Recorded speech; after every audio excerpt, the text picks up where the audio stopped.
Hi everybody. Today I wanted to make another vinyl update.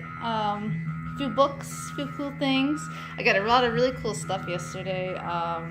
Just went out to enjoy the high 80-degree weather. Went to a bookstore. Went record shopping. I found some really cool stuff. Stuff I'm really excited about. The record store I went to is actually this one called Avantgarde Records. It's their logo and their name.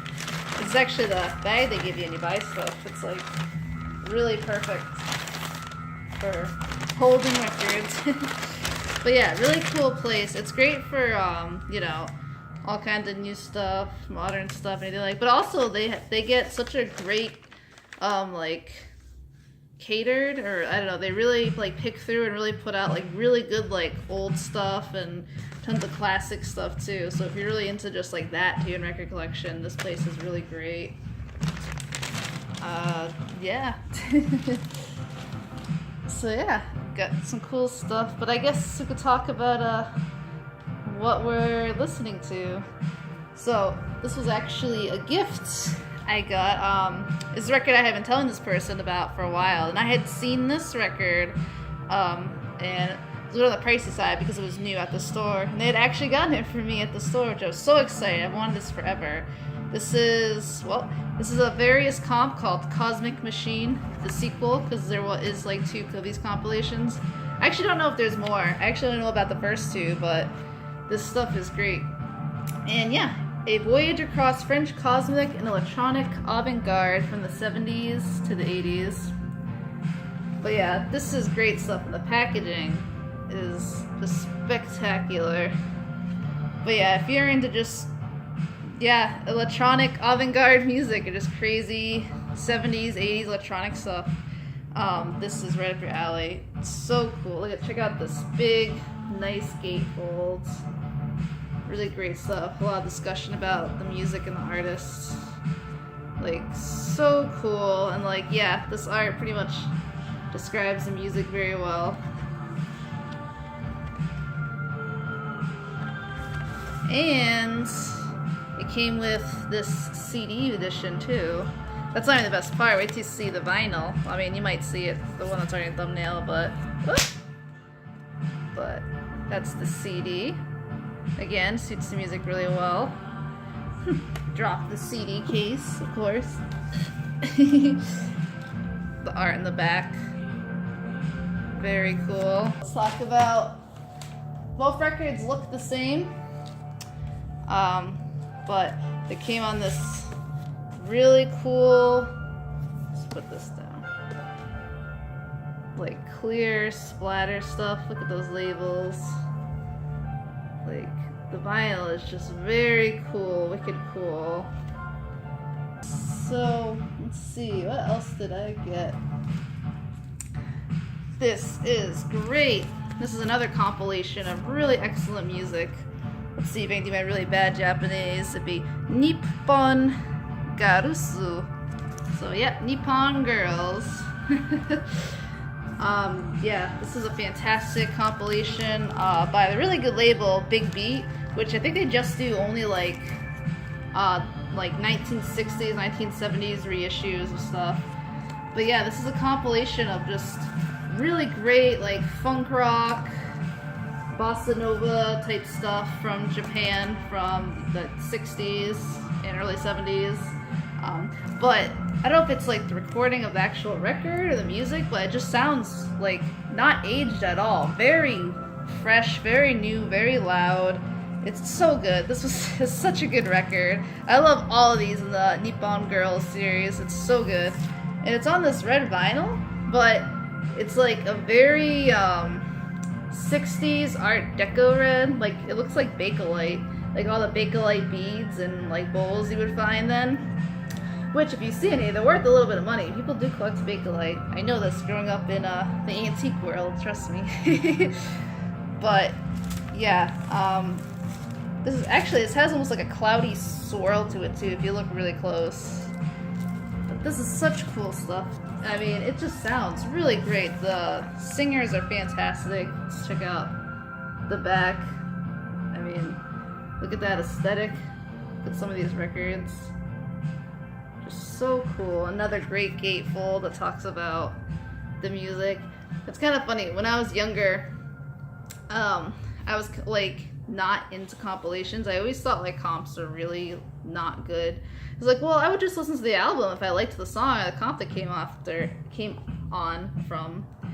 But then I realized, like, especially electronic music, or even like splits and stuff, like people will make songs specifically for the compilation or make it differently, so it's worth getting compilations, especially for industrial power electronics. There's a lot of really great compilations. And of course, a lot of this stuff, like some of these records are just extremely rare, hard to find, or some of them might just have like one or few good tracks, unfortunately, and you know, these really just put it together in the best form. But yeah, the whole series, let's see, there's a few of them. I really love this one too. I always know it 'cause it's got the red cover and the girl with the big long go-go boots. I've been looking for that one too, but this one is excellent too. It's my second favorite. So many great tracks. I mean, they're all great. You cannot go wrong with this. So yeah, if you love Japanese female singers that sound really amazing and almost modern, even though it's from the 60s, and just great music in the background, this is total party music. Like, get this. It's so funky and great and amazing. You know, you gotta get it for that Bakelite record. Yeah, and again, the Big Beat label is really great. Let's see. Alright, this I'm wicked excited for. So first I went to the record store, I actually found two of these. Well, they're two different albums by the same artist, and they like kind of had a little flip out, and I was like, oh damn, I wanted both of them, but they're a little bit expensive. So usually when we find something rare by an artist, we kind of decide, alright, you get one album, I'll get the other. So one of my all-time favorite artists, you should know it, this is Whitehouse. Great White Death. I cannot believe they have. First of all, I'm always amazed when I find Whitehouse at a record store, but this is one of my favorite albums by him, Great White Death. And I thought it only fitting that I get this one, because not only do I love it, but it has the song I'm Coming Up Your Ass on it, which the first thing he says is that this is dedicated to Chuck Traynor, and he basically made this whole album like the concept of the Linda Lovelace autobiography, because it's around the time where he read it. I do believe this originally came out in '84, and this is weird because on the label of the record it says Susan Lawley, which is like the main Whitehouse record, but this was put out by Very Friendly, so I don't know. But this is great, powerful 80s Whitehouse, so good. Crazy sonics, just aggressive William Bennett lyrics, just saying great stuff, crazy stuff, you know. So not taking itself too seriously, but still trying to make a point, getting across. Like, this is pure power electronic industrial goodness. It's just so good. I love Ass Destroyer. It's really great. I'm Come Up Your Ass is good. Great White Death. I mean, it's all really good. I definitely think the best track, like the most like super just soundscapey track, is Ass Destroyer. I mean, I love that name. Ass Destroyer. But, and of course, I'm Coming Up Your Ass is an absolute classic and well known off of this. Really good stuff. The vinyl is typical. It's black. It's very heavy. Every Whitehouse like reissue I've gotten is very heavy, which is nice.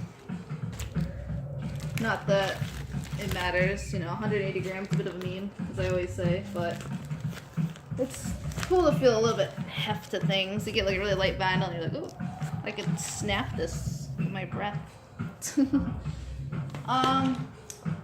I guess I was feeling the Japanese mood. So someone must have like dumped their entire like City Pop collection, but they had a bunch of these. A lot of them were reissues, but this is the one I found that was actually like a genuine original issue.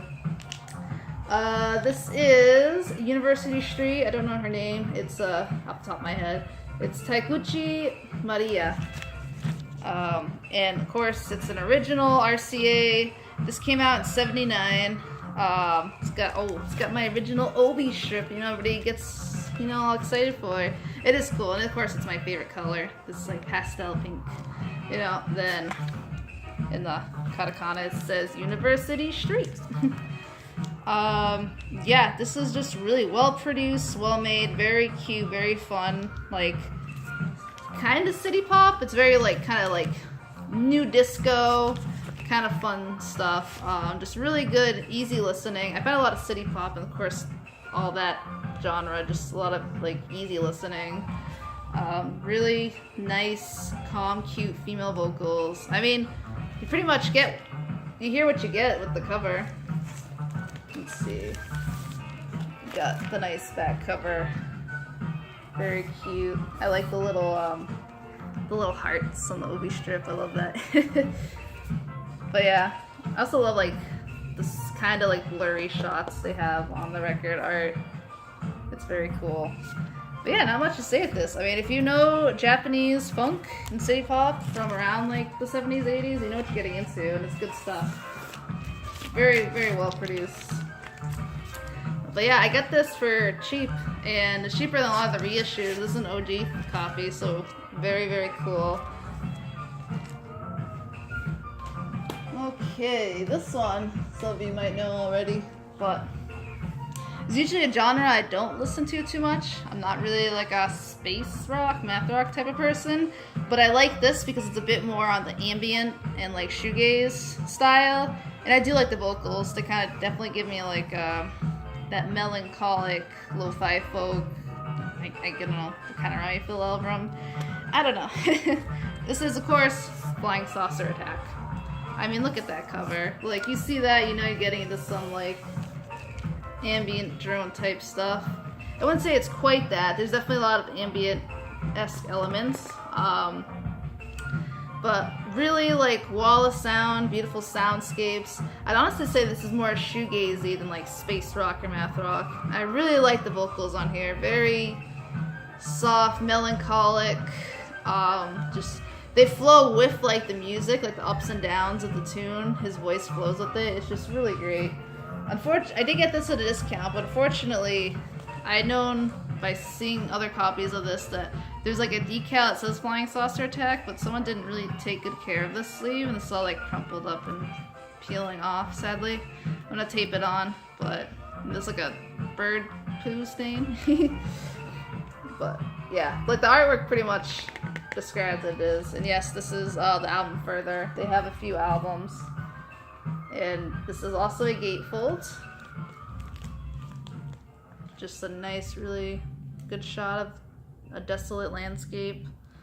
I love this cover. This is a very good album. I definitely would suggest this too if you're interested in getting into like Flying Saucer Attack.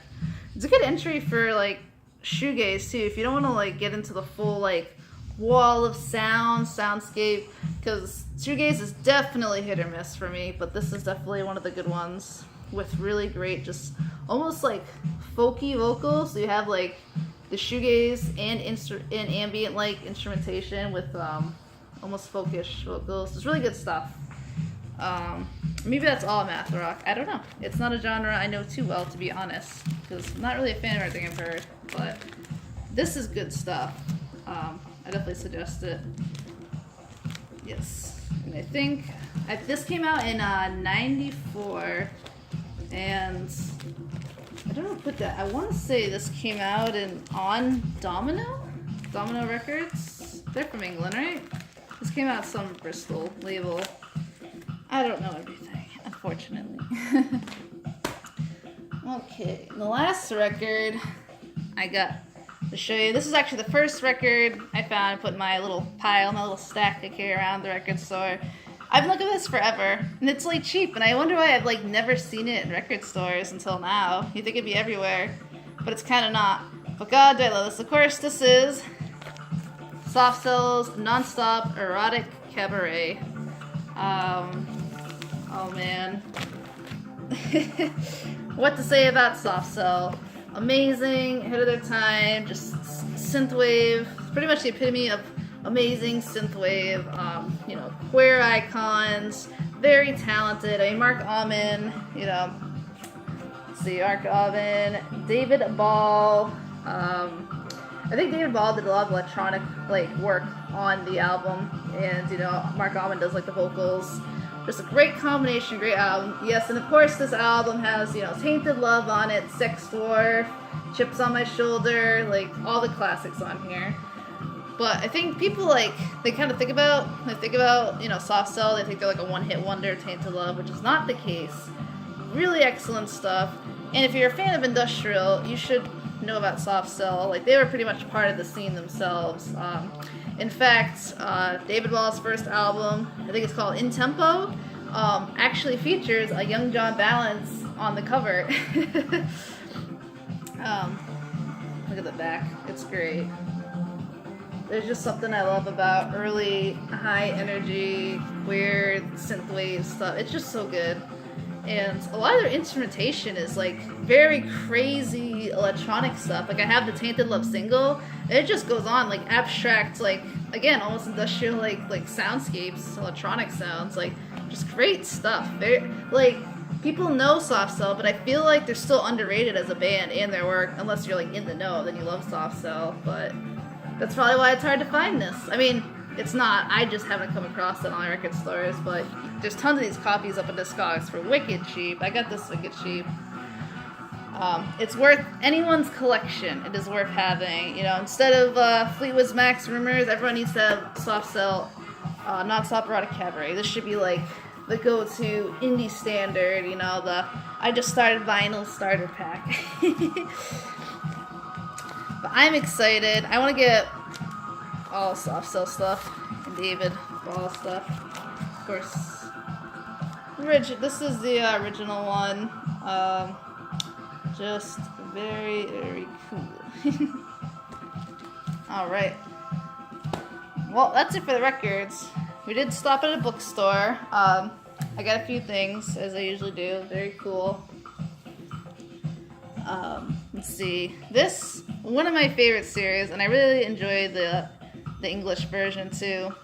And I got this because I knew this was the exact series that I wanted to start reading once I had like a firm grasp of Japanese grammar. But iconic right here, it's Crayon Shinchan.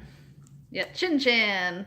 It's volume 7, but a lot of the stuff is just daily life, comics, just crazy stuff.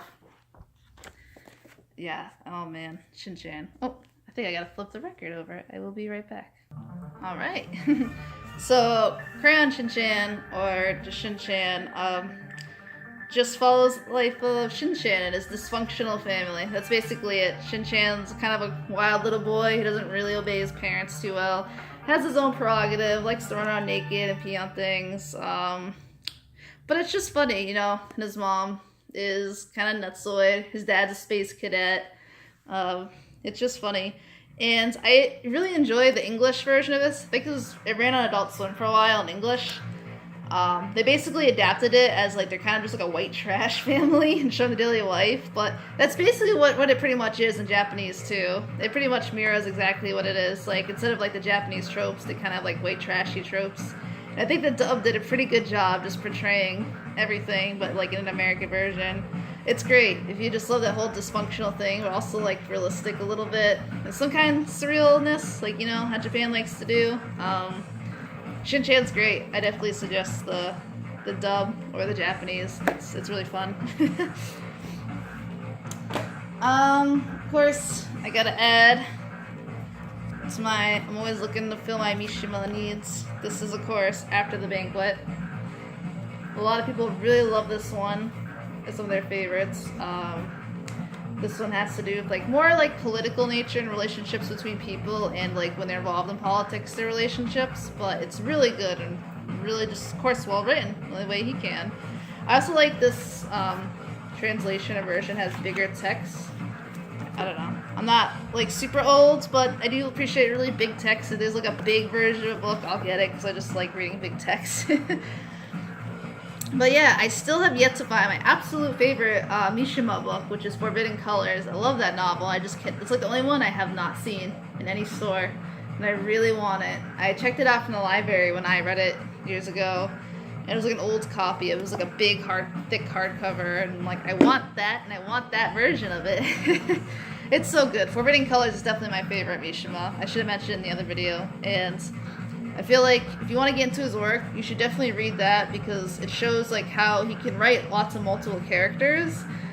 And even though the book centers around like secret homosexual relationships and like blackmailing, even the female characters and like the unknowing wife and all that are written really well. I feel like when it comes to a lot of stories like that, understandably, a lot of the female characters are written a little like blank or not as well, but the female characters are definitely like a very strong role in the book and are well written. All the characters are. It's really good.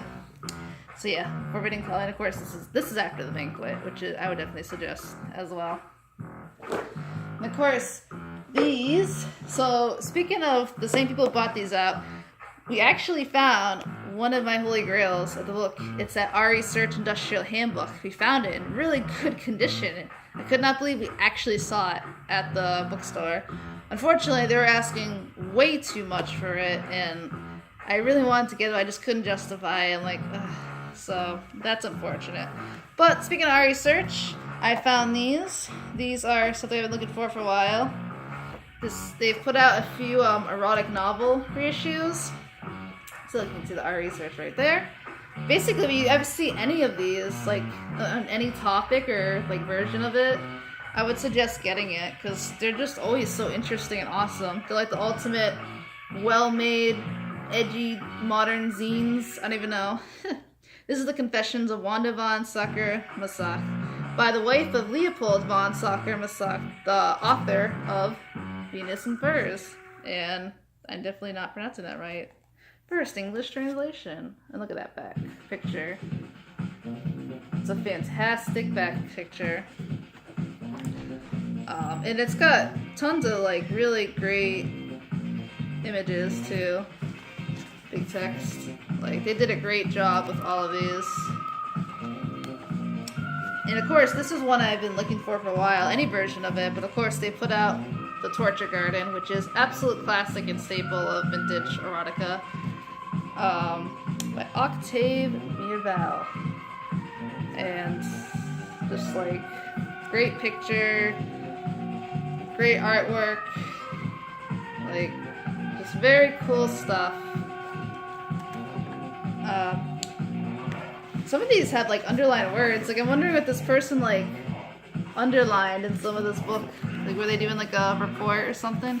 I suppose you could write about the Torture Guard and do a report. It's definitely a staple and a pillar, vintage erotica, and very important. So yeah, that's what I picked up for books, records, all that jazz. Yeah, so as always, thank you for watching, and I appreciate all of you, and yeah, keep looking for cool stuff.